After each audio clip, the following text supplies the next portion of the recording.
நிறைய பேர் வந்து காலையில இங்க வரலன்னு நினைக்கிறேன். ராஜம் கிருஷ்ணன்னா யாருங்கிற கேள்வி கூட உங்களுக்கு இருக்கலாம். உங்க பாட்டி தாத்தாவுக்குலாம் சுமார் என்ன வயசு இருக்கும்? 70 வயசு இருக்குமா? 75 இருக்குமா? ஸோ ராஜம் கிருஷ்ணன் இன்னைக்கு இருந்தாங்கன்னா உங்களுக்கு 100 வயசு. இப்போ உங்க பாட்டி பற்றி நீங்க வந்து ஒரு புக்கு எழுதணும்னா உங்களால அந்த மாதிரி விவரங்கள் வச்சிருக்கிறீங்களா? நீங்க பாட்டியோட பேசிருக்கிறீங்களா உட்காந்து? Yes or no? Yes or no? சரி, பாட்டி பத்தி புக்கு எழுதுறதுல ஆர்வம் எவ்வளோ பேருக்கு இருக்கு? பாட்டியை பத்தி புக்கு எழுதணும்னு நான் ஒரு ஒரு பதிப்பாளர் உங்க பாட்டியை பத்தி ஒரு புக்கு போடுறேன்னா எவ்வளோ பேர் எழுதுவீங்க பாட்டியை பத்தி? நல்லா தூக்குங்க உற்சாகமா கைய. சரி, 3 பேராவது விருப்பம் உள்ளவங்களா இருக்கிறீங்க. இப்ப ராஜம் கிருஷ்ணன் அவங்க உயிரோட இருந்த காலம் வந்து 89வது வயதுல இறந்து போனாங்க. இன்னைக்கு நாம 11 ஆண்டுகளுக்கு பிறகு அவங்கள பத்தி பேசிட்டு இருக்கிறோம், அவங்களுடைய 100ஆண்டு விழாவில். பொதுவாக நம்முடைய சமுதாயத்துல வயதான பெண்களை வந்து நம்ம மேம்போக்கா மதிப்போம். ஐயோ பெரியவங்க இருக்கிறாங்க, கும்பிட்டுக்கோங்க, பெரியவங்க வராங்க, அப்படித்தானே சொல்லுவோம். ஆனா உண்மையிலேயே ஒரு பெரியவங்களை பத்தின அக்கறையை வந்து நம்ம தொடர்ந்து நம்ம காட்டுறோமானா நம்ம கொஞ்சம் யோசிச்சு பார்க்கலாம். நம்ம சுத்தி இருக்கிற எல்லா விஷயமுமே முதுமையை வந்து ஒரு பொருட்டா கருதுறது கிடையாது. சும்மா நீங்க காலேஜுக்கு வெளியே போங்க, வயசாவனால அந்த ரோடை கிராஸ் பண்ண முடியுமா? நம்ம நடக்கிற பிளாட்ஃபார்ம்னால அவங்களால நடக்க முடியுமா? நம்ம சுத்தி நமக்கு சொல்லப்படக்கூடிய செய்திகள்ல வயசானவங்களை எப்படி இந்த சமுதாயம் பார்க்குது? அடுத்தவங்களுடைய ஏதோ ஒரு சலுகையில தான் அவங்க வாழணும் அப்படிதானே பார்க்குது. ஆனால் ஒரு வயதான பெண்ணை தான் எழுதிய கடைசி நாவலின் கதாநாயகியாக அவங்க வச்சிருக்கிறாங்க. அது மிகப்பெரிய ஒரு புரட்சிகரமான ஒரு விஷயம். ஒரு வயது முதிர்ந்த பெண்ணை, 80 வயசு கூடிய ஒரு பெண்ணை தன்னுடைய நாவலின் கதாநாயகியாக இந்த அம்மா வச்சு தன்னுடைய கடைசி நாவலை எழுதியிருக்கிறாங்க. இந்த நாவலை எழுதும் போது ஏறக்குறைய அவங்களுக்கும் 80 வயசு. அப்ப 80 வயசுல அவங்க எழுதின நாவலுடைய கதாநாயகி 80 வயசுனா அந்த நாவல் வந்து எதை பத்தினதா இருக்கும்? நீங்க சொல்லுங்க. எனக்கு 80 வயசு ஆகுது, நான் எழுதுற நாவல்ல ஒரு 80 வயசு கதாநாயகியை வச்சு நான் நாவல் எழுதினேன்னா எதை பத்தி நான் யோசிச்சிருப்பேன்? முதுமை பத்தி யோசிச்சிருப்பேனா? வாழ்க்கையை பத்தி, அதாவது இவ்வளவு நாள் நம்ம வாழ்ந்துருக்கிறாங்களே அதை பத்தி தானே நான் எழுதுவேன். அதில் ஏன்னா எனக்கும் 80 வயசு ஆயிடுச்சு, என்னுடைய கதாநாயகிக்கும் 80 வயசு. அப்போ நான் அந்த 80 வயது வாழ்க்கையை திரும்ப பார்த்து நான் வந்து ஒரு விஷயத்தை வந்து அதில் எழுதியிருக்க கூடும். பொதுவாக பெண்கள் வந்து அந்த மாதிரி யோசிக்கிறதே கிடையாது. என்னுடைய வாழ்க்கை வந்து நான் வாழ்ந்த வாழ்க்கை முக்கியமானது, நான் இந்த விஷயங்களை செஞ்சிருக்கிறேங்கிற மாதிரி யாரும் நம்மகிட்ட சொல்றதும் கிடையாது, நாமளும் அப்படின்னு நினைக்கிறது கிடையாது. ஏதோ வந்துச்சு போச்சு, வாழ்ந்துச்சு, 10 புள்ளிய பெத்துச்சு, இது ஒரு விதமான ஒரு பார்வை. என்ன பெருசா பண்ணிட்டாவ, அது இன்னொரு விதமான பார்வை. அல்லது அவங்களாலாம் முடியும்ப்பா, எல்லா பொம்பளைங்கள்னாலையும் முடியுமா, இது இன்னொரு வித பார்வை. நீ என்ன ஜெயலலிதாவா, நீ என்ன இந்திரா காந்தியா, உன் வாழ்க்கை என்ன அவ்வளோ பெரிய வாழ்க்கையா, இது இன்னொரு விதமான பார்வை. ஆனால் ராஜம் கிருஷ்ணன் அவர்கள் தன்னுடைய கடைசி நாவலில் ஒரு மூதாட்டியை கதாநாயகியாக நிறுத்தி அந்த வயோதிக அந்த காலகட்டத்தில் கூட என்னால சிந்திக்க முடியும், என்னால இந்த சமுதாயத்தை பத்தி தீர்மானகரமான ஒரு தீர்ப்பை சொல்ல முடியும், இது எப்படிப்பட்ட சமுதாயம்னு என்னால விளக்க முடியுங்கிற ஒரு நிலைப்பாட்டோட அந்த நாவல் எழுதியிருக்கிறாங்க. இதுல இன்னொரு விசேஷம் என்னன்னா, நீங்க காலையிலேருந்து நீங்க நிறைய பேர் இல்லை, ஆனா அவங்க 100 புத்தகங்களுக்கு மேலே எழுதியிருக்கிறாங்க. ஏகப்பட்ட கட்டுரைகள், ஏகப்பட்ட உரைநடை நூல்கள், இதெல்லாம் எழுதினவங்க வந்து கடைசி காலத்துல இது அத்தனையும் திரும்ப பார்த்து தன்னுடைய எழுத்தையே ஒரு மறுவாசிப்புக்கு உட்படுத்துறாங்க. நான் இது நாள் வரைக்கும் இதெல்லாம் எழுதிட்டு இருக்கிறேன், ஆனா இன்னைக்கு நான் வந்து வேற என்னத்தையோ உங்ககிட்ட சொல்ல போறேன். அது எவ்வளோ பெரிய விஷயம்னு பாருங்க. 80 வயசுல எனக்கு எல்லாம் தெரியும், வாழ்ந்து முடிச்சுட்டேன், நான் வந்து உங்களுக்கு எல்லாம் நான் கருத்து சொல்ற நிலையில இருக்கிறேன் அப்படிங்கிற ஒரு தொனியை எடுக்காம நான் வந்து இவ்வளவு நாளா இந்த மாதிரி விஷயங்களை பேசிட்டே இருக்கிறேன். ஆனா இன்னைக்கு அதை திரும்ப பார்க்கும் பொழுது நான் வேற என்னமோ எனக்கு புலப்படுது, வேற ஏதோ ஒரு விஷயத்த நான் சொல்ல விரும்புறேன்னு புதுசா எழுதுற மாதிரி எழுதியிருக்கிறாங்க அந்த நாவலை.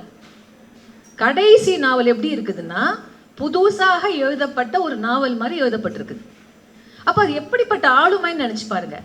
தொடர்ந்து ஒவ்வொரு காலகட்டத்திலையும் நான் இதை எழுதி முடிச்சுட்டேன் எனக்கு எல்லாம் தெரியுங்கிற ஒரு துணியை எடுக்காம, சரி அன்னைக்கு நான் இதை எழுதினேன், ஆனால் இன்னைக்கு நினைச்சு பார்க்கும்போது நான் வேற ஏதோ எனக்கு தோணுதே, வேற மாதிரி இல்லை, நான் யோசிக்க விரும்புகிறேன். காலையில் முனைவர் பிரேமா பேசும்போது கூட சொன்னாங்க, நம்ம அவங்க எழுத்து படிக்கும் போதே நமக்கு அதுதான் தோணுது. அவங்கள 70 நம்ம 10 வருஷத்துக்கு முன்னால் படித்த போது ஒரு மாதிரி இருக்குது, இன்னைக்கு படிக்கும்போது வேற மாதிரி இருக்குது. அது சிறந்த எழுத்துக்கு ஒரு உதாரணம். அதுதான் எந்த காலத்துலேயும் வந்து நம்ம கூட பேசக்கூடிய தன்மை அதுக்கு இருக்குது. நீங்கள் இவ்வளோ சினிமா பார்க்குறீங்க, வாட்ஸ்அப்பில் அவ்வளோ பார்க்குறீங்க, யூடியூப்ல பார்க்குறீங்க, இன்னைக்கு பார்த்தத 3 நாளைக்கு பிறகு உங்களுக்கு ஞாபகம் வச்சிருக்க முடியுமா? ஒரு ரீல்ஸ் உங்களால் ஞாபகம் வச்சிருக்க முடியுமா? ஒரு ஷார்ட்ஸை வச்சிருக்க முடியுமா? பார்த்துட்டு போயிட்டே இருக்கணும்ல எல்லாருமே ஒரு டிஸ்ட்ராக்டடாக இருக்கிறோம்ல. ஆனால் அப்படி இல்லாமல் அவங்க 30 வருஷத்துக்கு முன்னாடி எழுதின நாவலாக இருக்கட்டும் அல்லது கடைசி நாவலாக இருக்கட்டும், படிக்கும்பொழுது நமக்கு ஒரு இவங்க இதை சொல்கிறாங்க இல்லை, இதை நான் போன முறை படித்த போது யோசிக்கலையே, அல்லது இவங்க என்னடா அது கடைசி நாவலுங்கிறாங்க, அதில் இப்படிலாம் எழுதியிருக்கிறாங்க, இப்படி தான் நமக்கு வந்து ஒரு எண்ணம் வருது அவங்கள வாசிக்கும்போது. இப்போ இதுதான் என்னை பொறுத்த வரைக்கும் ராஜம் கிருஷ்ணனுடைய மிக சிறந்த ஒரு பண்பு அப்படின்னு நான் நினைக்கிறேன். ஒரு கண்ணை வந்து அகல விரிச்சு இந்த உலகத்தை பார்த்துக்கிட்டே இருந்திருக்கிறாங்க. இந்த உலகத்தை கண்டு அவங்களுக்கு வந்து போர் அடிக்கல. தமிழ்லாம் எவ்வளோ ஈஸியாக போர் அடிச்சுது நமக்கு. எதுலையுமே நம்ம கவனம் போக மாட்டேங்குது. ஒரு விஷயத்த வந்து உள்வாங்கிக்க மாட்டேங்கிறோம் முழுசா. நம்ம எல்லாருமே, நான் உட்பட, நம்ம கவன சிதறல் நிறைய இருக்கு. ஆனால் அவங்க சொன்னாங்க களப்பணின்னு சொல்லிட்டு. களப்பணியில் எது முக்கியம்? கண்ணு பார்க்கணும், நிறைய நடக்கணும், கேட்கணும், நோட்ஸ் எடுத்துக்கணும். அன்னைய மாதிரி மொபைல் கிடையாது, ஒன்றும் கிடையாது. அப்போ அந்த கவனம்ங்கிறது வந்து அது வெறும் ஒரு அறிவு சார்ந்த விஷயமாக இல்லாமல் மனிதர்கள் மேல் அக்கறை இருந்தால்தான் கவனம் இருக்கும். காலையில் ரொம்ப அழகாக வந்து அவங்க முடிச்சாங்க. நம்ம ராஜலட்சுமி பேசும்போது அவங்களுடைய எழுத்தை இந்த உலகத்தின் மீது அன்பு கொள்வதற்கான ஒரு சாதனமாக அவர்கள் பயன்படுத்தி இருக்கிறார்கள். இதை விட அழகா யார் எழுத்தை பற்றி சொல்ல முடியும்? நான் இருக்கிறேன், என் குடும்பம், என் ஜாதி, என் மதம், எனக்கு இதுதான் தெரியும். நீங்க இருக்கிறீங்க, நீங்க யாருன்னு எனக்கு தெரியாது இல்ல. ஆனா நான் உங்களை புரிஞ்சுக்கணும்னா உங்க மேல எனக்கு அன்பு இருக்கணும். அப்படி அதன் பொருள் நீங்க செய்யறது எல்லாம் ரைட்டு, நீ என்னன்னாலும் செய், நான் புரிஞ்சுக்கிறேங்கிறது கிடையாது. ஆனா I must recognise you as a fellow human being. என்னை போன்ற ஒரு மனுஷன் நான் உங்களை பார்க்கணும். அதை புரிந்து கொள்வதற்கு தான் ராஜம் கிருஷ்ணன் வந்து தன்னுடைய எழுத்தை பயன்படுத்தி இருக்கிறார். அவர் சார்ந்திருந்த இல்லாத சமுதாயங்களை பற்றி எழுதியிருக்கிறார். அவர் வந்து சந்தோஷமா, அவங்க வந்து ஒரு பார்ப்பன குடும்பத்தை பிறந்தவங்க, வசதியெல்லாம் பெருசா இல்லாட்டியும் கூட, படிப்பு கிடையாது, சராசரி பார்ப்பன பெண்களுக்குள்ள அத்தனை பிரச்சனைகளும் அவங்களுக்கும் இருந்துச்சு. வெளியே போக முடியாது, வீட்டு வேலை செய்யணும், 15 வயசுலேயே கட்டி கொடுத்துட்டாங்க, புருஷன் சொன்னதுதான் வந்து முக்கியம், புருஷன் நல்ல மனுஷனா இருந்தா பிரச்சனை இல்லை, இந்த மாதிரி விஷயத்து கூட உட்பட்டு அவங்க வாழ்ந்திருக்கிறாங்க. ஆனால் யாரை பத்தி எழுதினாங்க? ஒரு சில நாவல்கள் மட்டும்தான் அவர் சார்ந்திருக்கும் சமுதாயத்தை பற்றிய நாவல்கள். மற்றது எல்லாமே வந்து பிற சமுதாயங்களை சேர்ந்த, பிற மதங்களை சேர்ந்த பெண்களை பற்றி, ஆண்களை பற்றி, குழந்தைகளை பற்றி, முதியோரை பற்றிய நாவல்கள். அப்ப அவங்க வந்து அந்த கவனம்ங்கிறத எப்படி புரிஞ்சிட்டு இருக்கிறாங்கன்னா, என் வாழ்க்கை இப்படி, ஆனா அந்த உலகம் எவ்வளோ பெருசு, இதில் இவ்வளவு விஷயங்கள் இருக்கு, இவ்வளோ சிக்கல்கள், இவ்வளோ பிரச்சனைகள் இருக்குது, இதை நான் வந்து குறைந்தபட்சம் புரிந்து கொள்ள முயற்சி செய்ய வேண்டும். அந்த புரிந்து கொள்ளுதலின் மூலமாக இந்த உலகத்துக்கு நான் ஏதோ ஒரு விஷயத்தை என்னால் கடத்த முடியும். இப்போ நிறைய இடங்கள் இப்போ ஒரு சொல் பயன்படுத்துவாங்க. ஆங்கில இலக்கியம் படித்தவங்க யாராவது இருந்தீங்கன்னா நீங்கள் எப்பாவது ஒரு காலத்தில் அந்த சொல்லை வந்து கேட்பீங்க. பேரிங் விட்னஸ், ஒரு விஷயத்துக்கு ஒரு சாட்சியாக இருப்பது. நான் வாழ்ந்த காலத்துக்கு நான் சாட்சியாக இருக்கணும். ஒரு 20 வருஷத்துக்கு அப்புறம் நீங்கள் யாராவது என்னை சந்திச்சிங்கன்னா 2014 அந்த சம்பவம் நடந்துச்சு உங்களுக்கு தெரியுமானா நான் சொல்லணும். இந்த சாட்சியாக இருப்பது என்பது சும்மா ஒரு நியூஸ் பேப்பர் ரிப்போர்ட் மாதிரி சொல்கிறது கிடையாது. அது இப்படி நடந்துச்சுங்க, அது ரொம்ப தவறானது, இது சரியானது, இதில் பிரச்சனை இருந்துச்சுன்னு ஒரு நியாயமான நிலைப்பாட்டில் இருந்து சொல்கிறது. அப்போ ராஜம் கிருஷ்ணன் தன்னை எழுத்தை எப்படி பார்த்துருக்குறாங்கன்னா, நான் அல்லாத, நான் சார்ந்திராத ஒரு உலகத்தை பற்றி நான் புரிந்து கொள்ள வேண்டுமானால் I must learn to love those people. லவ்ங்கிறது ஒரு அன்கண்டிஷனல் லவ். ஆனால் அதில் நிறை குறைகள் இருக்கலாம், மக்கள் கிட்ட இருக்கலாம், ஏன்ட்டையும் இருக்கலாம். அதை நான் புரிஞ்சுக்கிட்டாதான் அந்த சமுதாயத்தை பற்றிய உண்மையை என்னால் சொல்ல முடியும். அந்த உண்மை சொல்லுதல் என்பது அவசியம். ஏன்னா குறிப்பாக இந்தியாவில் 100க்கு இன்றைக்கும் கூட அது உண்மை, 85லேருந்து 90% பேர் வந்து பல நிலைகளில் வந்து பிறரால் வந்து அதிகாரம் செய்யப்படக்கூடிய நிலையில தான் நம்ம இருக்கிறோம். உங்களை பெற்றோர்கள் அதிகாரம் செய்கிறாங்க, அண்ணன்கள் அதிகாரம் செய்கிறாங்க, டீச்சர்ஸ் அதிகாரம் செய்கிறாங்க, கரெக்டா? அடுத்து நீங்கள் கல்யாணம் கட்டிட்டு போனீங்கன்னா அங்கே வேறு ஜாதி அதிகாரம், குடும்ப அதிகாரம் அது தனியாக வரும். வேலைக்கு செஞ்சீங்கன்னா அங்கே ஒரு அதிகாரம். So most of the people நம்ம ஊரில் வந்து ஏதோ ஒரு அதிகாரத்துக்கு உட்பட்டு தான் வாழ்ந்துட்டு இருக்கிறோம். இப்போ இந்த மக்களுடைய வாழ்க்கை எப்படி இருக்குது, எப்படி நடத்துகிறாங்க, அதனுடைய நிறைகுறைகள் என்ன, நீதி இருக்குதா, அது எப்படி எதிர்கொள்கிறாங்கங்கிறத சொல்ல வேண்டிய தேவையே எனக்கு இருக்குது அப்படிங்கிற ஒரு உறுதிப்பாட்டோட அவங்க தன்னுடைய எழுத்தை வந்து பயன்படுத்தியிருக்கிறாங்க. அது அப்படி அவங்க செய்யணும்னு என்ன அவசியமும் கிடையாது. ஆனால் அவர்களுடைய வாழ்க்கை சூழ்நிலைமை நீங்கள் யோசிச்சு பாருங்க. 15 வயசில் கட்டி கொடுத்துட்றாங்க. புருஷனுக்கு வந்து இவங்களை காட்டிலும் 15 வயசு கூடுதல். தன்னுடைய வாழ்க்கையை வந்து ஒரு பொருளுடைய வாழ்க்கையாக மாற்றிக்கொள்ள வேண்டுமானால் உலகத்தை பற்றி ஒரு அறிவு எனக்கு வேணும். நான் மட்டும்தான் இப்படி இருக்கிறேன்னா உலகம் எப்படி இருக்குது, என்னுடைய சிச்சுவேஷன் யூனிக்கா, இந்த உலகம் வேற மாதிரி இருக்கா? அப்போ அந்த உலகத்தோடு தன்னை அடையாளப்படுத்தி கொண்டு அதை புரிந்து கொள்வதற்கான ஒரு முயற்சியாகவும், அந்த முயற்சியின் மூலம் தன்னைத்தானே புரிந்து கொள்வதற்கான ஒரு வேலையை அவங்க செய்கிறாங்க. அதனால தான் அவங்க எழுத்துல எப்போவுமே 2 விஷயத்தை நீங்கள் பார்க்கலாம். நீங்கள்லாம் படிச்சிங்கன்னா ஒரு காலகட்டத்தில், ஒன்று பொண்ணா பிறந்தா இந்த உலகம் நமக்கு வந்து என்னத்தை கொடுத்துருக்குது. ரொம்ப அழகாக எல்லாரும் பேசுனாங்க காலையிலேருந்து.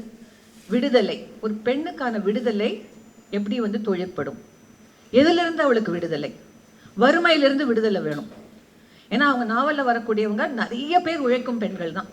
கட்டுமான தொழில் செய்கிறவங்க, வீட்டு வேலை செய்கிறவங்க, கிராமத்தில் வந்து வயலில் வேலை செய்கிறவங்க, மீனவ சமுதாய பெண்கள், தலித் பெண்கள், எல்லாருமே உழைக்கும் பெண்கள் தான். இன்னும் சொல்ல போனால் அவங்க ரொம்ப கூடுதலாக அக்கறை செலுத்தக்கூடிய ஒரு ஒரு சமூக தொகுதியாக யார் இருக்கிறாங்கன்னா தலித் மக்கள் தான். தொடர்ந்து இந்த இந்த சமுதாயத்தின் விளிம்பில் நிறுத்தப்பட்டவர்கள், இந்த சமுதாயத்தில் வந்து இழிமக்களாக பார்க்கப்பட்டவர்கள். இவ்வளவு உழைத்தாலுமே அவங்களுக்கு எதுவுமே போய் சேர்றதில்லை. திரும்ப திரும்ப திரும்ப அந்த ஆதங்கம் அவங்களுக்கு இருக்குது அவங்களுடைய எழுத்துல பூராவுமே.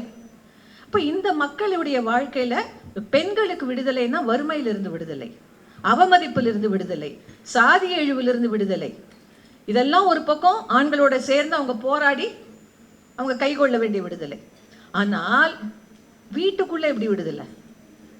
என்னோட வந்து வயல்ல என்னுடைய புருஷனோ தம்பியோ வேலை செய்கிறாங்க, ஆனால் வீட்டில் வந்து என் மேலே அதிகாரம் செலுத்துறாங்களே, அந்த விடுதலைக்கு நான் யாரை போய் கேட்க முடியும்? பண்ணையார்கிட்ட போய் கூலி போட்டு கூட 2 பேரும் சேர்த்து கேட்கலாம். ஆனால் என்னை அடிக்காதன்னு நான் எப்படி சொல்ல முடியும்? அடி விழுத, எனக்கு பிடிக்காத போது உடல் உறவுக்கு கூப்பிடுறாங்களே, இதுக்கான விடுதலை எங்கிருந்து எனக்கு கிடைக்கும்? அப்ப இதை வந்து மிக முக்கியமான ஒரு பிரச்சனையாக அவங்க பார்க்குறாங்க. இப்போ பெண் விடுதலை என்பது பல நிலைகளிலிருந்து வந்து கிடைக்கப்பட வேண்டிய ஒரு முக்கியமான விடுதலை. ஸோ ஒரு இண்டிவிஜுவல் பெண், தனிப்பட்ட பெண்ணுடைய வாழ்க்கையை பற்றி அவங்களுக்கு அக்கறை ரொம்ப இருந்துச்சு. அவங்க சார்ந்திருக்கிற சமுதாயத்துக்கும் விடுதலை வேணும், ஆனால் அந்த சமுதாயத்தில் அந்த பெண்களுக்கு தனியாக ஒரு விடுதலை உணர்வு வந்து கண்டிப்பாக இருக்கணும். இல்லாட்டி அவங்களுக்கு கூலியை கூட நியாயமாக ஒரு காலத்தில் கிடைக்க வாய்ப்பு இருக்குது, ஓரளவுக்கு வறுமை கூட போக வாய்ப்பு இருக்குது. ஆனால் அவங்களால விடுதலை அடைய முடியுமா? என்னை வந்து பண்ணையாரில் வந்து கைப்பிடிச்சி எடுத்தா போடான்னு சொல்ல முடிய தைரியம் எனக்கு வருமா? வீட்லேயே வந்து எனக்கு ஒரு நீதி, அண்ணனுக்கு ஒரு நீதின்னு இருந்தால் அப்பாவை தட்டி கேட்குற விடுதலை எனக்கு வருமா? சரி, இதையெல்லாம் அவங்க யோசிச்சு யோசிச்சு யோசிச்சு தான் நிறைய விஷயங்களை வந்து நிறைய கதாபாத்திரங்களை அப்படி உருவாக்கியிருக்கிறாங்க. அவங்க ஏழை மக்களை பற்றி எழுதும்போது அவங்க வறுமை பிரச்சனையை மட்டும் பேசுவேன் அப்படிலாம் அவங்க இருக்கிறது இல்லை. எல்லாரும் மனிதர்கள், எல்லாருக்கும் இந்த எல்லா பிரச்சனைகளும் உண்டு. காதலிருந்து, கோவத்திலிருந்து, வறுமையிலிருந்து எல்லாம் கலந்து தான் ஏழை மக்களுடைய வாழ்க்கை. அவங்களுக்கு பணம் கிடைச்சாலோ அதிகாரத்தில் உள்ளவங்க நல்லவங்களாயிட்டாலோ பிரச்சனை தீரப்போகிறது கிடையாது, ஓரளவுக்கு தீரும். ஆனால் அவர்களுடைய சூழல்ல ஆண் பெண் உறவு நிலையில மாற்றம் வேணும். எல்லா சமுதாயங்களையும் அந்த மாற்றம் வரணுங்கிறதுல ரொம்ப தெளிவாக இருந்தாங்க அவங்க. ஸோ இது ஒரு டைப் ஆஃப் ரைட்டிங் அவங்களுடைய இதில். இன்னொன்று என்னன்னா, இந்த பெண்கள் படக்கூடிய பாடல அவங்கள வருத்திக்கிட்டே இருந்துச்சுங்க. அதை எப்படி வருத்திக்கிட்டே இருந்துச்சுன்னா, ஒரு நோ மாதிரி அவங்களுடைய ரைட்டிங்ஸ் நீங்கள் படிக்கும்போது ஒரு ஃபிசிக்கல் பெயின் அவங்க எக்ஸ்பீரியன்ஸ் பண்ணுற மாதிரி இருக்கும். அவங்க அந்த டிஸ்கிரிப்ஷன்ஸ் எழுதும்போது ஒரு ஒரு சூழலை அவங்க விவரிக்கும் பொழுது அந்த சூழல் வந்து அவங்களுக்கு ஒரு வலியை ஏற்படுத்துகிற மாதிரி அவங்க பதிவு செய்வாங்க. இந்த கடைசி நாவலை தான் நான் உதாரணமாக எடுத்துகிட்டு அதை பேச போகிறேன். 2 நாவலை பற்றி பேசலாம்னு நினச்சா நேரம் இருக்காது, 1 மட்டும் பேசுகிறேன். உத்தரகாண்டம் கடைசி நாவல் எப்படின்னா, இந்த பாட்டி தாயம்மான்னு பேர், 80 வயசு ஆயிடுச்சு. அவங்க வந்து ஒரு காலத்தில் கிராமத்தில் ரொம்பவும் பின்தங்கிய ஓரங்கட்டப்பட்ட ஒரு தலித் சமுதாயத்தை சேர்ந்த சிறுமி. அந்த சிறுமியோடைய அப்பா வந்து இறந்துடுறாரு. அவங்க சின்னம்மா அவங்கள ரொம்ப மோசமாக நடத்துகிறாங்க அந்த சிறுமியை. அதை பார்த்து அந்த பகுதியில் இருக்கக்கூடிய யாரோ ஒரு நல்ல மனிதர் இந்த பிள்ளை இப்படியே இருந்துச்சுன்னா இதுக்கு ஏதாச்சும் ஆயிரும்னு சொல்லிட்டு ஒரு குடும்பத்தில் கொண்டு போய் இந்த பிள்ளைய உங்கள் வீட்டில் வேலைக்கு வச்சுக்கோங்க, சோறாவது கிடைக்கும் அதுக்குன்ட்டு. அந்த குடும்பத்தில் இருக்கிற ஒரு பெண் காந்திய அரசியலினால் ஈர்க்கப்பட்டவள். இது வந்து 1930கள், 1930, 1931. அப்போ அந்த குடும்பத்தில் இருக்கக்கூடிய அந்த பெண்ணுக்குமே ஒரு விரும்பாத ஒரு திருமணத்துக்குள்ள அவங்க மாட்டிட்டு இருக்கிறாங்க. சம்பான்னு பேர் அவங்களுக்கு. அவங்க ஒரு காந்தியவாதி. காந்தியை வந்து நிறைய விஷயங்களை பேசினாரு, ஆனால் தொடர்ந்து தீண்டாமைக்கு எதிராகவும் குரல் கொடுத்தவர். அப்போ இது தீண்டாமைக்கு எதிரான ஒரு குரல்ங்கிற ஒரு குரலாக இந்த சம்பா இருக்கிறாங்க. இப்போ இந்த பிள்ளையே தம் வீட்டு பிள்ளை மாதிரியே நடத்துகிறாங்க. கிராமத்தில் எல்லாத்துக்கும் கோபம் வருது. நான் நினைக்கிறேன் மணலூர் மணியம்மா சாயல்ல இந்த கேரக்டர் அவங்க படிச்சிருக்கிறாங்க. அப்படி உண்மையாகவே ஒரு அம்மா இருந்தாங்களா நமக்கு தெரியாது. ஆனால் அவங்க ஏற்கனவே மணலூர் மணியம்மா எழுதி முடிச்சிருந்தாங்கல்ல. ஒரு வித்தியாசமான ஒரு பார்ப்பன பெண்ணை படிச்சுட்டு அந்த பிள்ளை அங்கே வளருது, கொஞ்சம் படிப்பெல்லாம் சொல்லி தராங்க. அப்புறம் இன்னும் ஒரு காந்தியன் கப்புள் அங்கே வராங்க, வயசானவங்க. அவங்க சென்னையில் இருக்கக்கூடியவங்க. நீங்கள் கூட்டு போய் இந்த பிள்ளையை உங்கள் பள்ளிக்கூடத்தில் சேர்த்துக்கோங்கன்னு அனுப்புகிறாங்க. அந்த குடும்பத்தோடையே அவங்க வளர்கிறாங்க. அங்கேயே அவங்க காந்தி ஆசிரமத்தில் வேலை பார்க்குறாங்க. பர்மாவிலேருந்து இங்கே இந்தியாவுக்கு திரும்பி வரக்கூடிய தமிழ் அகதிகளுக்கு ஒரு முகாம் இருக்குது, அதில் வேலை பார்க்குறாங்க. பள்ளிக்கூடத்தில் வேலை பார்க்குறாங்க. என்னென்னமோ வேலை செய்கிறாங்க. அவங்க சொல்படி ஒரு நபரை திருமணமும் செஞ்சுக்கிறாங்க.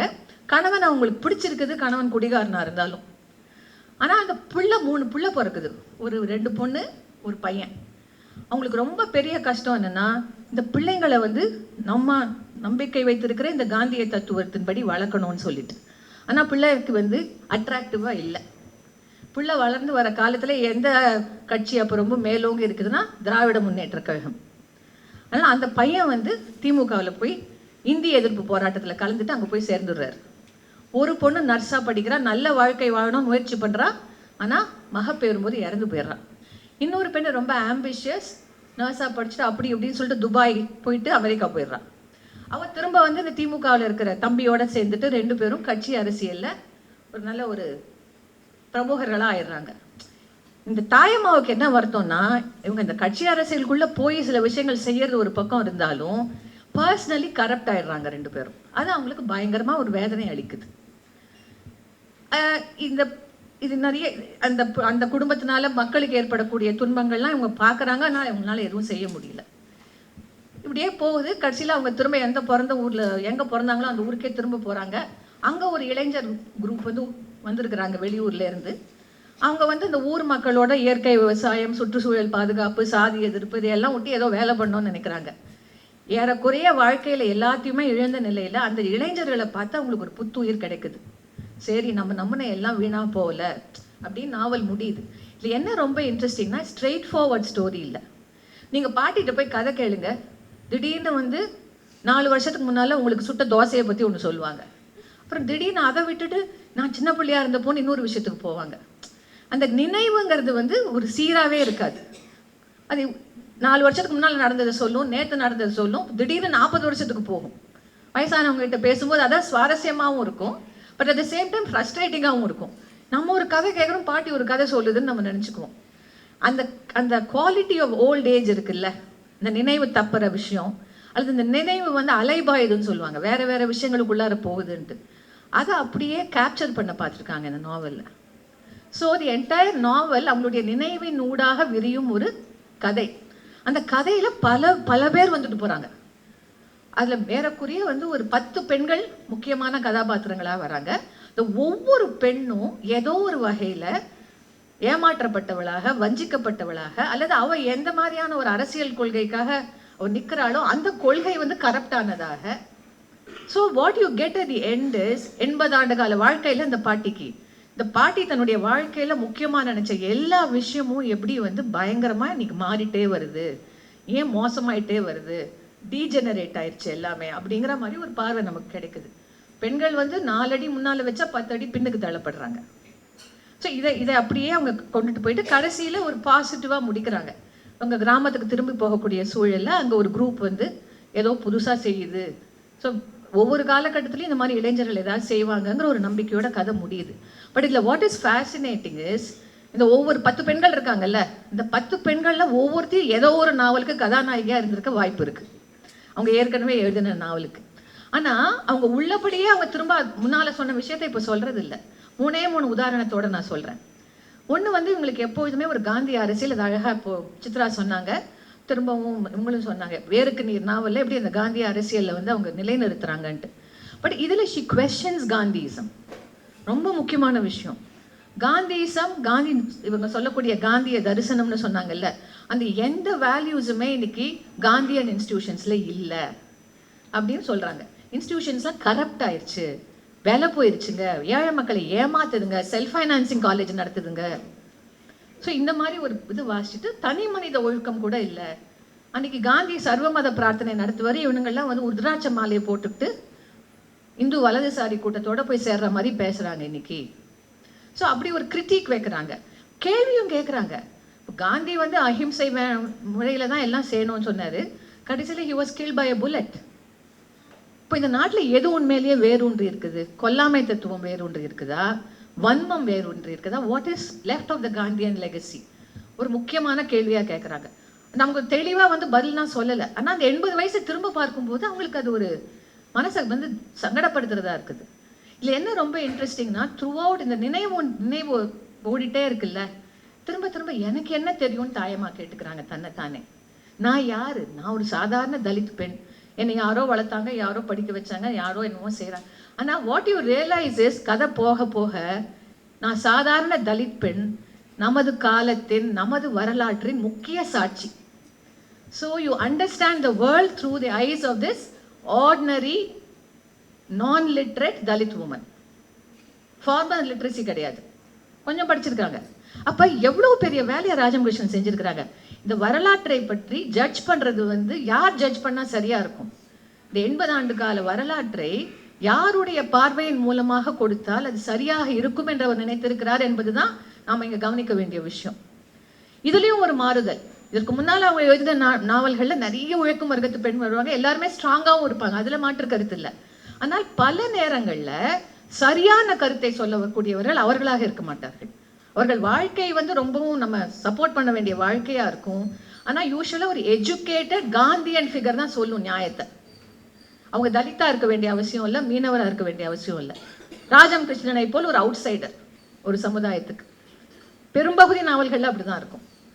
அது நம்ம சரி தவறுங்கிறது வேற, பட் அப்படி தான் இருக்கும். ஆனால் இதில் என்ன மாற்றம்? நியாயம் சொல்லி யார் சொல்றது நியாயம்னா இந்த தலித் பெண் சொல்வது தான் நியாயம். அப்போ எவ்வளோ ஒரு பெரிய மாற்றம் பாருங்க. படித்தவங்க வெளியிலிருந்து கருத்து சொல்றவங்க வந்து சமுதாயத்துக்கு அட்வைஸ் பண்ற நிலைமை வந்து போய் இப்போ என்ன ஆகுது? சமுதாயத்தில் த மோஸ்ட் அஃபெக்டட் இல்லை த மோஸ்ட் மார்ஜினல் பீப்புள் வந்து they are telling you what is wrong with this society. அவங்க வாயிலின் மூலமாக இந்த சமுதாயம் எவ்வளோ சீர்கெட்டு போயிருக்குங்கிறத நமக்கு சொல்றாங்க அவங்க. அதே மாதிரி ரொம்பவும் பாதிக்கப்பட்ட பெண்களின் மூலமாக சொல்றாங்க இந்த கதையிலேயே. இது ரொம்ப ஒரு இன்னொரு சேஞ்சு. மூணாவது, அவங்க வாழ்க்கை முழுக்கவும் அவங்கள வந்து ரொம்பவும் இரிட்டேட் பண்ண ஒரு விஷயம் தமிழ்நாட்டினுடைய திராவிட அரசியல். அவங்களுடைய ரோஜா இதழ்கள் நாவல்லேருந்து நம்ம எடுத்துக்கிட்டோம்னா இந்த அரசியலில் ஒரு நியாயம் இருக்க முடியுமாங்கிற கேள்வி அவங்ககிட்ட இருந்துகிட்டே இருக்குது. அதே சமயம் நியாயம் இல்லைன்னு அவங்க சொல்ல விரும்பலை. இவங்க வேருக்கு நீரில் வந்து நாவல் பற்றி சொன்னாங்க. அதில் ரொம்ப ஒரு சுவாரஸ்யமான ஒரு சீன் ஒன்று வரும். அது நீங்கள் சினிமாவாக தான் சூப்பர் சீனாக இருக்கும். அது இந்த யமுனாங்கிற பெண், காந்தியன் பெண், ஒரு ட்ரெயினில் போயிட்டுருக்கிறா. அவளுடைய காலேஜ் ஃப்ரெண்டை பார்க்குறா, மல்லிகா. மல்லிகா எங்கே போகிறேன்னு கேட்டோன்னே, இல்லை நான் வந்து ஒரு கலை நிகழ்வுக்கு போகிறேன், நான் வந்து திமுகவோட இருக்கிறேன்னு. என்ன கலை நிகழ்வுனா என்னன்னு 2 பேரும் பேசுகிறாங்க. அப்போது பயங்கரமாக யமுனாவுக்கு வந்து ஒரு மனசு அப்படியே துணுக்குறுது. நம்மால் வந்து நாம் செய்கிற வேலையில் இவ்வளவு நம்பிக்கையாக இருக்க முடியல பாருங்க. வேற மல்லிகாவனால முடியுது. She is enthusiastic about what she is doing. அப்போ என்ன அவங்களால பதிவு செய்ய முடியுதுன்னா, அந்த காலகட்டத்தில் 70s திராவிட அரசியல் கிட்ட மக்களுக்கு இருந்த ஈர்ப்பை அவங்க அங்கீகரிக்கிறாங்க. ஏதோ ஒரு நியாயம் இருக்கிறதுனால தான் அந்த ஈர்ப்பு இருக்குது. ஆனால் இவங்களால அந்த நியாயத்தை ஏற்றுக்க முடியல. ஆனால் இந்த கடைசி நாவலை நம்ம என்ன பார்க்குறோம்னா, இது மக்களை வசீகரம் செய்த அரசியல் மட்டுமல்ல, ஏழை மக்களுக்கான ஒரு வடிகாலாக ஒரு காலகட்டத்தில் இருந்திருக்கிறது. இதில் வந்து மண்ணாங்கட்டின்னு ஒரு கேரக்டர் வருவார். ரொம்ப பேர் வச்சே நம்ம முடிவு பண்ணலாம் எப்படிப்பட்ட ஒரு ரொம்பவும் ஒரு அடிநிலையில் இருக்கக்கூடிய ஒரு உழைக்கும் மாந்தர். அவர் சொல்லுவார் ஒரு இடத்துல, அவங்க பொண்ணு பிள்ளையெல்லாம் வளர்ந்து நல்ல நிலையில் இருக்கிறாங்கம்மா, ஆனால் அவங்க வீட்டுக்கெல்லாம் போக எனக்கு பிடிக்கல, ஏன்னா நம்மளை ஒரு மனுஷனாவே மதிக்க மாட்டேங்கிறாங்க.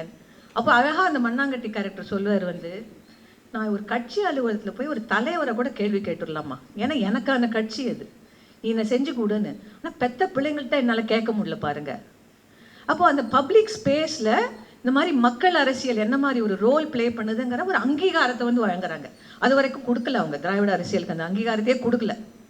ஸோ இந்த மாதிரி ரொம்ப இன்ட்ரெஸ்டிங்காக நிறைய விஷயங்களை திரும்ப பார்க்குறாங்க. இந்த திரும்ப பார்த்தல் என்பது நீங்கள் அந்த உத்தரகாண்டத்தை படிச்சிங்கன்னா அவங்க எழுதியிருக்கிற ஏறக்குறைய அத்தனை நாவல்களுடைய சம்மரி மாதிரி இருக்கும் அது. அப்போ அது எவ்வளோ மன தைரியம் வேணும் பாருங்க. at 80 to look back and say maybe I should rethink this, இது வேற மாதிரி நான் சிந்திச்சு பார்க்கணும் இல்லை இதுன்னு. அதில் ஒரு அழகும் இருக்குது, ஒரு பியூட்டிஃபுல்லான ஒரு குவாலிட்டியும் இருக்குது. நம்ம கற்றுக்க வேண்டிய நிறைய விஷயமும் அதில் இருக்குது. அப்போ இதுலேருந்து நீங்கள் பழைய நாவல்களுக்கு போனீங்கன்னா அதில் உள்ள போதாமைகளும் உங்களுக்கு தெரியுது. அதில் ஏன் இவங்க இப்படி சொல்லியிருக்கிறாங்க, ஏன் இப்படி பார்த்துருக்குறாங்க, நமக்கு ஒரு கேள்வி வருது. ஸோ இதே மாதிரி வந்து ஓகே 10 minutes தென் ரெண்டாவது கதையும் சொல்லிடுறேன். ஸோ இது ரொம்ப ஒரு ஃபேசினேட்டிங் குவாலிட்டி. காலையிலேருந்து நம்ம மேம் பற்றி அவ்வளோ கேட்டு வரோம், இந்த நாவலிஸ்ட் பற்றி. ஆனால் இந்த கதை சொல்லுதல் என்பதை கடைசி வரைக்கும் வந்து சொல்லிக்கிட்டே தான் சொன்ன கதையே திரும்பவும் வேற ஒரு கோணத்துலேன்னு சொல்கிறாங்க பாருங்க. எவ்வளோ ஒரு கிரியேட்டிவ் இமேஜினேஷன் அது.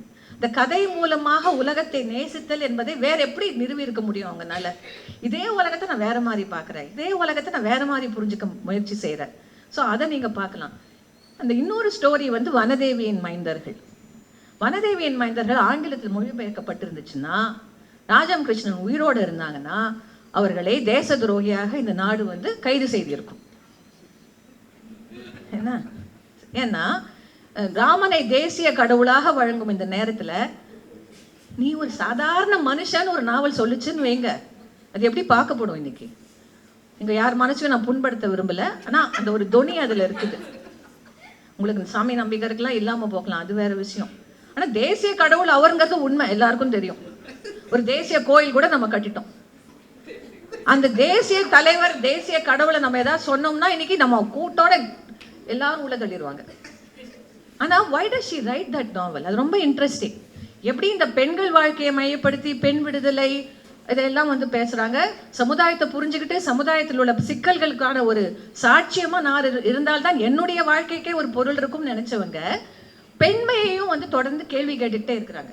இந்த சமுதாயம் பெண்மைன்னு சொல்லுது, அது என்னப்பா அப்படிங்கிறாங்க. திஸ் பெண்மை is such a bad thing. அவங்கள பொறுத்த வரைக்கும் அழகு, கற்பு, சும்மா வந்து அப்படியே குத்து விளக்கா இருக்கிறது, உங்களுக்கு இதுதான் உனக்கு வேணும், இது எனக்கு வேணாங்கிறாங்க. ஆனால் ரொம்ப முக்கியமாக அவங்க எதை அடையாளப்படுத்துகிறாங்கன்னா, பெண்களுக்கு இருக்கக்கூடிய உலகத்தில் வேறு யாருக்குமே இல்லாத ஒரு ஆற்றலாக அவங்க பார்க்கறது உயிர் வளர்க்கும் ஆற்றல். ஒரு குழந்தையை வளர்த்து ஆளாக்கக்கூடிய ஒரு ஆற்றல். அந்த பிள்ளை வந்து நம்ம பெத்த பிள்ளையா இருக்கலாம், அடுத்தவங்க பெத்த பிள்ளையா இருக்கலாம். பட் அந்த கேர் எத்திக்னு சொல்கிறோம்ல, பராமரிப்பு குணம், ஒரு விஷயத்தை வளர்க்கக்கூடிய ஆற்றல், ஒரு விஷயத்தை பராமரிக்கக்கூடிய ஆற்றல் பெண்களுக்கு மட்டுமே உரியதான ஒரு குணம்னு அவங்க நினைச்சாங்க. we can debate that, அது உண்மையா இல்லையாங்கிறது வேற விஷயம். அவங்க அதை ரொம்ப முக்கியமாக நினைச்சாங்க. அப்போ அந்த பெண்மைக்குரிய அந்த உயிர் வளர்க்கும் ஆற்றல், உயிராற்றல், அவங்கள மையப்படுத்தி தான் வாழ்க்கையே இருக்குது. அவங்க இல்லாட்டி உலகத்தில் எதுவுமே வாழாது அப்படின்னு ஒரு இது. அப்போ அந்த விஷயத்தை அவங்க எப்படி பார்க்குறாங்கன்னா, இந்த பெண்கள் இன்னைக்கு நடத்தப்படுற விதத்தை பார்த்துட்டு நீ வந்து எது ஒன்று வாழ வைக்குதோ அதையே அழிச்சு போடுறேங்கிற ஒரு நிலைப்பாட்டிலேருந்தும் பார்க்குறாங்க. இதை நம்ம ஒரு மாதிரி ஒரு எதிர்மறையாக சொல்லணும்னா, ஐயோ உங்கள் வீட்டுக்கு வந்து தெய்வத்தையே கொண்டுட்டேன் தமிழ் சினிமா டைலாக். அது இல்லை, தெய்வம்லாம் கிடையாது, அது உண்மை. முன்னால் என்சிஆர்டி டெக்ஸ்ட் புக் ஒன்று இருந்துச்சு 8ஆம் கிளாஸில். அதில் ஒரு காமிக் புக் ஒன்று கொடுப்பாங்க நடுவில். அதில் வந்து ஒரு குடும்பத்தில் அம்மா வந்து ஸ்ட்ரைக் பண்ணுறாங்க, நான் இன்றைக்கி வேலைக்கு போக போகிறதில்ல, எதுவுமே செய்ய போகிறதில்ல, படுக்கையை விட்டு எந்திரிக்க போகிறதில்லன்னு. அந்த ஒட்டுமொத்த காமிக்கும் இன்றைக்கி அவங்க வீடு எப்படி இருக்குங்கிறத பற்றி தான். அம்மா எழுந்திரிச்சு வீட்டில் எதுவும் செய்யாட்டி வீடு எப்படி இருக்கும், வீட்டில் எதுவும் நடக்கலை, ரேஷன் கடைக்கு போகலை யாரும், எல்லா அம்மாக்களும் ஸ்ட்ரைக் அன்னைக்கு அந்த ஏரியாவில். அத்தனை அம்மாக்களும் ஸ்ட்ரைக்கு, ரேஷன் கடைக்கு போக முடியல, ஜிஹெச்ல போய் ஓபி வார்டில் குழந்தையோட நிற்க ஆள் கிடையாது, ஆயள்ளி போட ஆள் கிடையாது, எதுக்கும் ஆள் கிடையாது. அப்போ தொடர்ந்து வந்து ஒரு வாழ்க்கையை வழிநடத்தக்கூடிய ஒரு ஆற்றலை இந்த பெண்கள் வச்சிருக்கிறாங்களே, இதை இந்த சமுதாயம் அழிக்குது, இதை சூறையாடுது. இந்த பெண்களுக்கு வந்து ஒரு சப்போர்ட்டிவாக எதுவும் இல்லையே, பெண்களுமே இதை உணராமல் வாழறாங்களே, இது அவங்களுக்கு இருந்த மிகப்பெரிய ஆதங்கம். பட் விமென் மட்டும் அதை உணர்ந்து போராடி இதை செஞ்சிடலான்னு அவங்க நினைக்கல. ஒட்டுமொத்த சமுதாயமும் அதை அங்கீகரிக்கணும், அதை ஏற்றுக்கணும். இன்னைக்கு அந்த மாதிரியான ஒரு கல்ச்சர் யார்கிட்ட இருக்கு? இயற்கையோடு இணைந்த அத்தனை உயிர்களையும் பல்லுயிரையும் பராமரிக்கக்கூடிய ஒரு ஆற்றல். இன்னைக்கு நம்ம பயோடைவர்சிட்டி பற்றி பேசுகிறோம், நிறைய பேசுகிறோம்ல. ஸோ அந்த மாதிரி விஷயங்கள்லாம் வந்து நம்ம உண்மையிலேயே பெண்களோட வாழ்க்கையோட சம்மந்தப்படுத்தி பார்க்கணுங்கிறாங்க. பட் ஹூ நம்மளை சுற்றி இருக்கிற சமுதாயங்கள் யார்கிட்ட அந்த குணம் இருக்குது? ஆதிவாசிகள்கிட்ட தான் இருக்குதுன்னு அவங்க நினைக்கிறாங்க. பழங்குடி மக்கள் கிட்ட மட்டும்தான் பெண்களை மதித்து அதே நேரத்தில் இயற்கையோடு இயைந்த ஒரு வாழ்க்கையை வாழக்கூடிய பண்பும் ஆற்றலும் இருக்கிறது. அப்போ அந்த சீதை கதைக்கு போகிறாங்க, ராமாயண கதைக்கு. இந்த ராமாயண கதையில் எவ்வளோ பேருக்கு ராமாயணம் தெரியும்லாம் எனக்கு தெரியாது. ஆனால் அது ஒரு இன்ட்ரெஸ்டிங்கான மோசமான கதை. ஸோ கடைசியில் வந்து எந்த மனைவிக்காக போராடுறாரோ அந்த மனைவியே இந்த ஹீரோ வந்து தீக்குளிக்க செய்கிறாரு. அப்போ அதில் நமக்கு சொல்லப்படாத ஒரு விஷயம்னா அப்போயே அந்த மனைவி ஒரு கேள்வி கேட்குறா, நீ உண்மையிலேயே ஒரு உன்னதமான மனுஷன் நினச்ச, அதில் இவ்வளோ % குறைஞ்சிருச்சே அப்படிங்கிறாங்க. ஸோ எனிவே திரும்பவும் வந்து அந்த மனைவியை கேள்வி கேட்குறாங்க. But before that he exiles his wife. நிறைய மாத கர்ப்பிணியான மனைவியை ஒரு கணவன் நாடு கடத்தி விடுகிறார். நீ காட்டில் போய் இருந்து பார்த்துக்க அப்படின்னு. ஏன்னா நீ பத்தினி இல்லைன்னு என் மக்கள்லாம் சொல்கிறாங்கன்னு. அதில் இது வரைக்கும் கதை வந்து பழைய கதை தான். ஆனால் அந்த காட்டில் போன உடனே ராஜம் கிருஷ்ணன் அவங்க நிறைய ரிசர்ச் பண்ணியிருக்காங்கன்னு சொன்னாங்கல்ல காலையில். அவங்களுடைய வரலாற்று எழுத்துக்கள், காலந்தோறும் பெண், காலந்தோறும் பெண்மை, அப்புறம் அதுக்கு முன்னால் அவங்க எழுதின நாவல் சத்திய வேள்வி, காலைல கூட பேசினாங்க வந்து. ஸோ இந்த நாவலுக்கான ரிசர்ச் எல்லாம் ஒட்டு மொத்தமாக அவங்க கொண்டாந்து என்ன செய்கிறாங்கன்னா வனதேவியில் இந்த மாதிரி இந்த ராஜாக்கள் இந்த பெரிய ஆட்கள்லாம் அவங்கள சுற்றி நிறைய பெண்களை வேலைக்கு வச்சுக்க வேண்டியது. அவங்க அந்த பெண்களுக்கு விருப்பம் இருக்கோ இல்லையோ அவங்களோட உடல் உறவு கொண்டு ஒரு பிள்ளைய கொடுத்துட வேண்டியது. அப்புறம் அத்தனை பொம்பளைங்களையும் காட்டுக்கு அனுப்பிட வேண்டியது. இதுதான் நடந்திருக்கு வரலாறுலங்கிறாங்க. மோஸ்ட் ஆஃப் த பீப்புள் இந்த ஃபாரஸ்ட் ஏரியாஸில் பழங்குடி மக்களும் இருக்கிறாங்க. இந்த அரசர்களால் இந்த பணக்காரர்களால் வஞ்சிக்கப்பட்ட பெண்கள், அடிமை பெண்களும் அவர்களுடைய குழந்தைகளும் இருக்கிறார்கள். அப்போ சீதை வந்து ஒரு அடிமை பெண்ணின் குழந்தை தான். சீதை அரசி அல்ல. ரொம்ப முக்கியமான விஷயம், சீதை அரசி அல்ல, வஞ்சிக்கப்பட்ட ஒரு அடிமை பெண்ணின் மகள். அவ காட்டுக்கு போனோன்னா she finds out there are other women like her including her own mother. அப்ப அந்த பெண்கள் அவங்க குழந்தைங்க, பழங்குடி மக்கள். அப்புறம் அந்த பெண்களுக்கு பிறந்த ஆண்கள் கொஞ்சம் படிச்சுட்டு வேற மாதிரி ஆட்களாக இருக்கக்கூடியவங்க, வித்தியாசமான நற்குணம் படைத்த ஏழை எளியவரோடு நிற்கக்கூடிய ஆட்கள். இந்த குரூப்பு தான் ஒன்றா சேர்ந்து ஒரு புது சமுதாயத்தை பற்றி நம்மை சிந்திக்க வைக்க வல்ல ஒரு குரூப்பாக காட்டப்படுது. It's so interesting. ராமாயணத்தை புரட்டி போட்டுடுறாங்க அவங்க. இந்த 2 பசங்களும் சீதைக்கு பிறக்கக்கூடிய மகன்கள் அவங்க அப்பா சித்தப்பா எல்லாரும் வந்து கூப்பிடும்போது பாய் பாய்ன்றாங்க. நீங்களாச்சும் உங்கள் ராஜ்யமாச்சும் நீங்கள் போங்க, நாங்கள் எங்கள் அம்மா கூடயே இருந்துக்கிறோங்கிறாங்க. அப்போ அதனுடைய பொருள் அம்மா கூட இருக்கிறோங்கிறது மட்டும் அல்ல, they are defending another way of life. ஏன்னா திரும்ப திரும்ப அந்த நாவல் என்ன சொல்லப்படுதுன்னா, வேடுவ குடிகள், வேட்டையாடி இருக்கக்கூடிய பழங்குடிகள், காடுகளில் வந்து தஞ்சம் கொண்ட பெண்கள், அடிமை பெண்கள், அவங்க குழந்தைங்க, அதிலிருந்து உருவான ஒரு அறிவு வர்க்கம். அந்த அறிவு வர்க்கம் வந்து அந்தணர்கள் மாதிரி இல்லாமல், ரிஷிகள் மாதிரி இல்லாமல், மக்களுடைய வாழ்க்கை தேவைகளை நிறைவேற்றிக் கொள்வதற்கு உதவக்கூடியவர்கள். நீ வந்து சும்மா வேட்டையாடி அங்கங்கே கிழங்கெல்லாம் பொறுக்கி சாப்பிட்றதுங்கிறது மட்டும்தான் நான் வாழ்க்கை.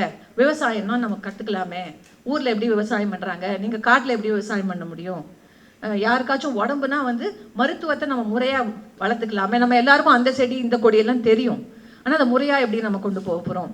ஸோ ஒரு சயின்டிஃபிக் நாலேஜையும் அந்த மக்களுக்குள்ள அனுபவத்தையும் இணைக்கக்கூடியவங்களா இந்த அடிமை பெண்கள் பெற்றெடுத்த கொஞ்சம் பேர் இருக்கிறாங்க. ஸோ நீங்கள் பார்த்தீங்கன்னா எல்லாத்தையும் அவங்க தலைகளாக மாற்றிடுறாங்க. அறிவாளிகள் யாரு? வடமொழி தெரிஞ்சவங்க கிடையாது. அறிவாளிகள் யாரு? இதிகாசத்தில் சொல்லப்பட்ட ரிஷிகள் கிடையாது, அந்தணர்கள் கிடையாது. நல்லவர்கள் யாரு? தேசிய கடவுளும் அவருடைய பிரதர்ஸும் இல்லை. இன்ஃபேக்ட் அவங்கள வந்து ஏகாதிபத்தியங்க இவங்க சொல்றாங்க. அவங்க காட்டு மக்களை வந்து அடக்கி ஆண்டு அவங்க நிலத்தை வந்து அபகரிக்கக்கூடிய ஒரு நிலையில இருக்கிறவங்க அந்தணர் அரசியல் கூட்டணிங்கிறாங்க. அந்தணர் அரசர் கூட்டணி தான் இந்த மாதிரியான வாழ்க்கை முறையை அழிச்சு அவங்களுடைய கிங்டமை பில்ட் பண்ண மிகப்பெரிய ஒரு கலோனியல் எக்ஸ்பெடிஷன்ல இறங்கி இருக்கிறாங்கிறாங்க. காலனித்துவம்னே சொல்றாங்க.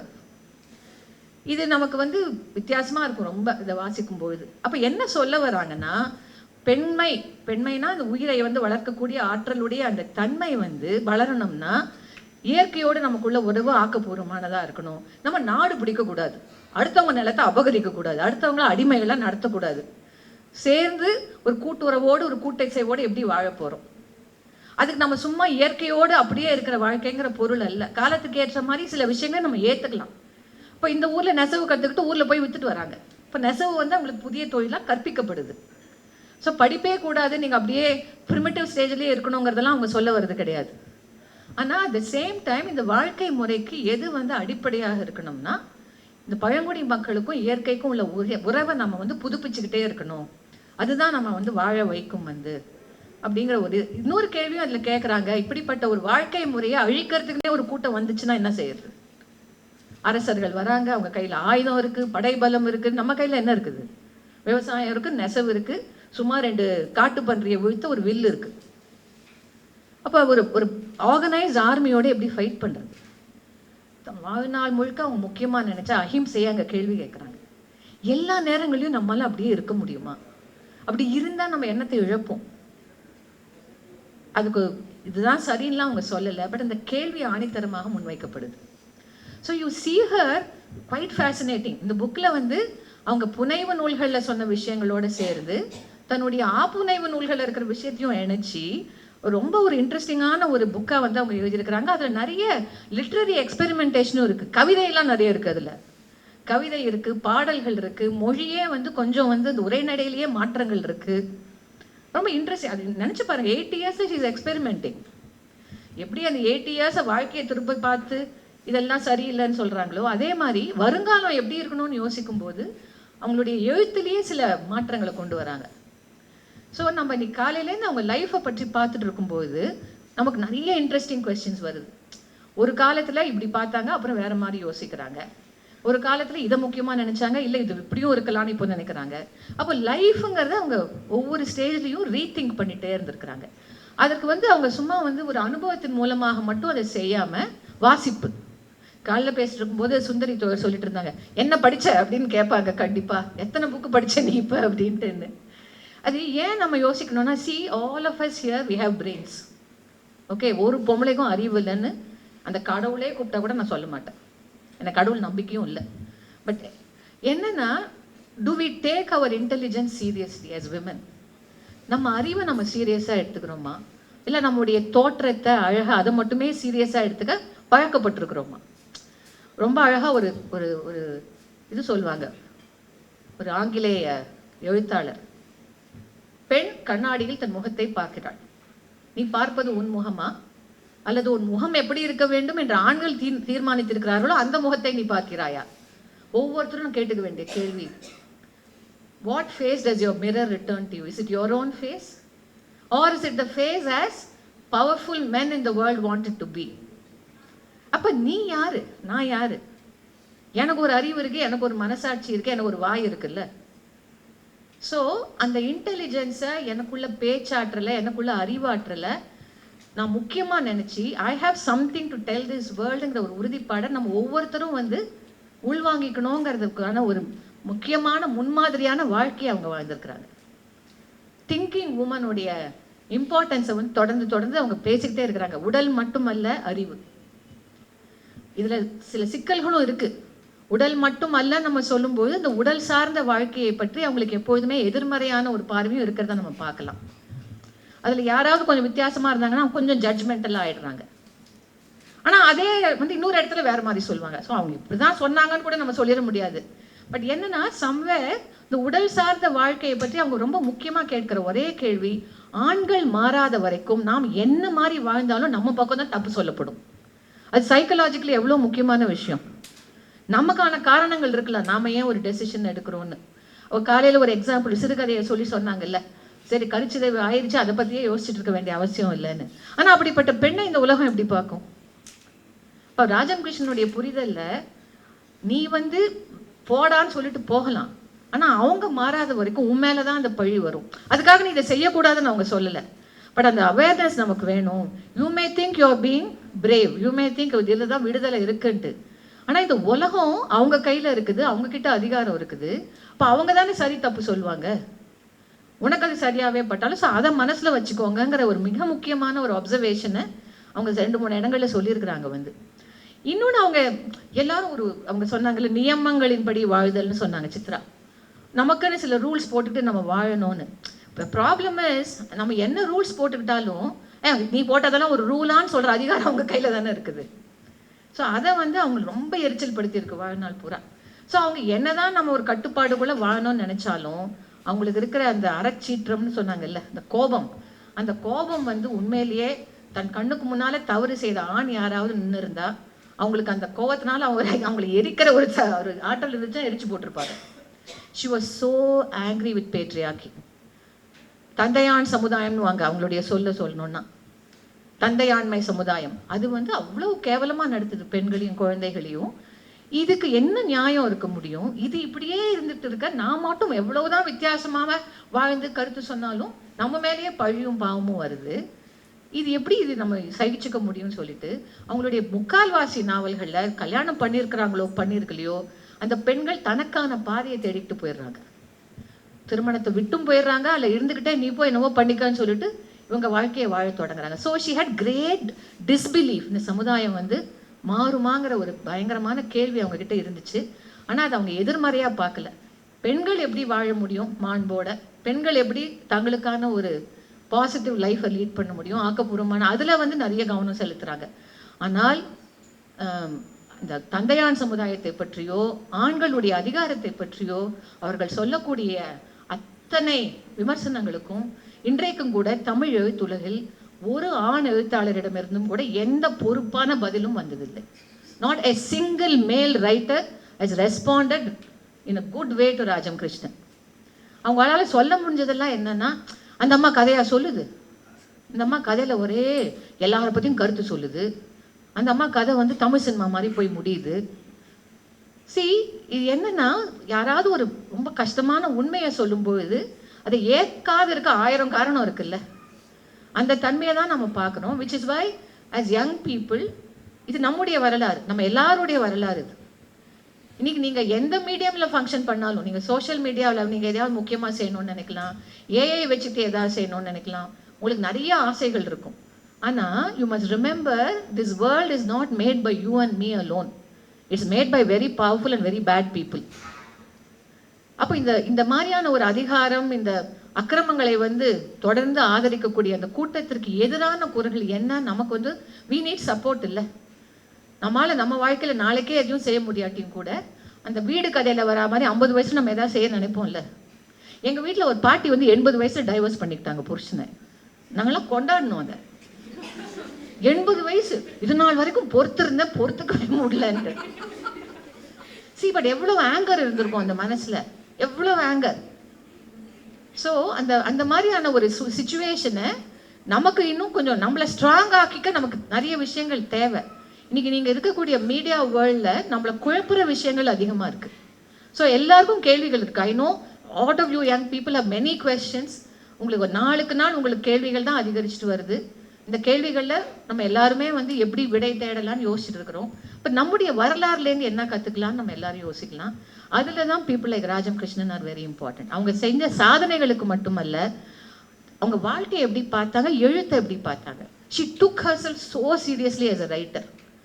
அது அந்த நிறைய பெண்கள் அப்படி செய்யறதில்ல. நமக்கு அது நல்ல ஒரு வேலை கிடைச்சிருச்சுன்னா, கல்யாணம் ஆயிடுச்சுன்னா அதுதான் என்னமோ சொர்க்கம்னு நினச்சிட்டு விட்டுறோம் ஃப்ரீயாக.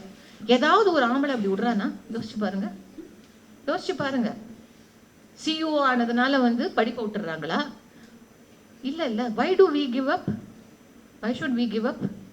நம்ம என்னத்துக்கு விட்டு தரணும்? ஸோ அப்படி விட்டு தர வேண்டிய அவசியமே இல்லை. நம்மளால் சிந்திக்க முடியும். நம்முடைய எழுத்த அறிவை உலகை நேசிப்பதற்கான சாதனமாக பயன்படுத்தி நாம் ஒரு முன்மாதிரியாக இருக்க முடியுங்கிறதுக்கான ஒரு டெமான்ஸ்ட்ரேஷன் தான் ராஜம் கிருஷ்ணனோட லைஃபு. அதில் we can disagree with many things, அது வேற விஷயம். நல்ல ஒரு நல்ல லிட்ரேச்சர்னா வி ஷுட் டிஸ்அக்ரி ஆல்சோ, இல்லாட்டி அது வெறும் ப்ராபகண்டா அது. ஸோ அப்படி இருக்கிற ஒரு வாழ்க்கையை I hope you all get to read. At least அவங்க காலையில் சொன்ன மாதிரி, மேம் சொன்ன மாதிரி ஒரு ஷார்ட் ஸ்டோரியாவது படிங்க, ஒரு நாவல் எடுத்து வாசிங்க உங்களுக்கு நேரம் கிடைக்கும் போது. ஸோ காலையிலேருந்து ரொம்ப போர் அடிச்சிட்டோம்னா உங்கள் sorry, that's your education system's fault, not our fault. ஏன்னா உங்களெல்லாம் போர் அடிக்கிற மாதிரி ஒரு கல்லூரி முறையை தான் வந்து இந்த அரசாங்கமும் எல்லாரும் உருவாக்கி வச்சிருக்கிறாங்க. ஏன்னா 45 நிமிஷம் ஒரு கிளாஸ்ல எந்த ஜீவனாலையும் உட்காந்து எதையும் ஃபுல்லாக கேட்க முடியாது. 20 நிமிஷம் கேட்கலாம், அதுக்கு மேலே எதுவும் செய்ய முடியாது. ஸோ 1 hour, it's all very sad and your syllabus sucks, everything is wrong. என்ன பண்ணுறது? But at the same time you're all bright intelligent children. So நீங்கள் வந்து தயவு செஞ்சு எக்ஸ்ட்ராவாக கிடைக்கக்கூடிய விஷயங்களை சேர்த்துக்கிட்டு உங்கள் கிளாஸ் ரூமை நீங்களே சுவாரஸ்யமாக்கிக்கோங்க. And I'm sure you have supportive teachers will help you to do that. நம்ம வாழ்க்கையை நம்ம ஜாலியாக வாழணும்னா யாருமே நம்மளுக்கு வந்து அந்த ஸ்பேஸை கொடுக்க மாட்டாங்க. இப்போ ராஜம் கிருஷ்ணனை பற்றி ஹர் ஸ்டோரிஸும் மற்றவங்களும் செமினார் நடத்தாட்டி nobody would have remembered her. நம்ம சொன்னோம்ல, அவங்க மணலூர் மணியம்மா வந்து யாருக்குமே தெரிஞ்சிருக்காது அவங்க புக்கை இதில் நான். But for women it's only women who have protected women's history.